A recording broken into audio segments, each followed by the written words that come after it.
Hi guys! Welcome sa aming vlog. Nandito kami ngayon sa terminal ng NAIA. Hindi ko natanda kung anong number. Basta, nandito kami sa terminal ng NAIA. Pupuntahan na namin ang airplane. Tara, samahan nyo kami makipagbungguan. Charis! First time ko nga dito. Kinakabahan ako. Baka kung anong mangyari. Charis lang. At yun yung totoo. Buti na lang kasama ko yung ex-girlfriend ko. Kasi wife ko na siya.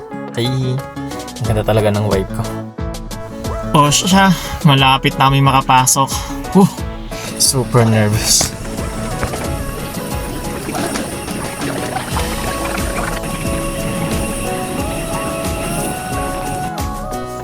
Ayun na nga.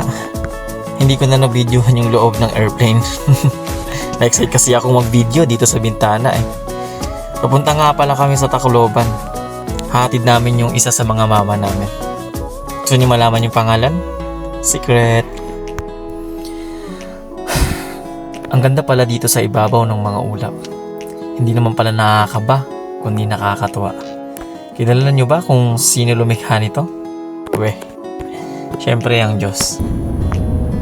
Medyo malabo yung natatanong ko dito sa bintana. Ang sarap sigurong lumipad kasama ng mga agila.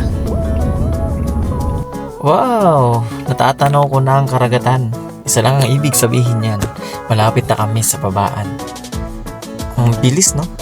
Wala pang 5 minuto, nakarating na kami sa Tacloban.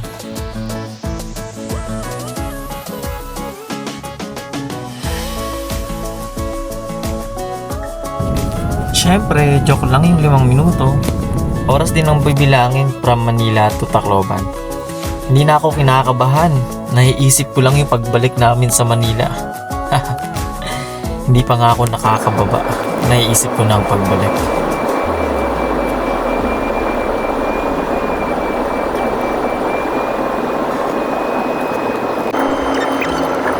Ready na guys. Lalanding na ang airplane. Oh!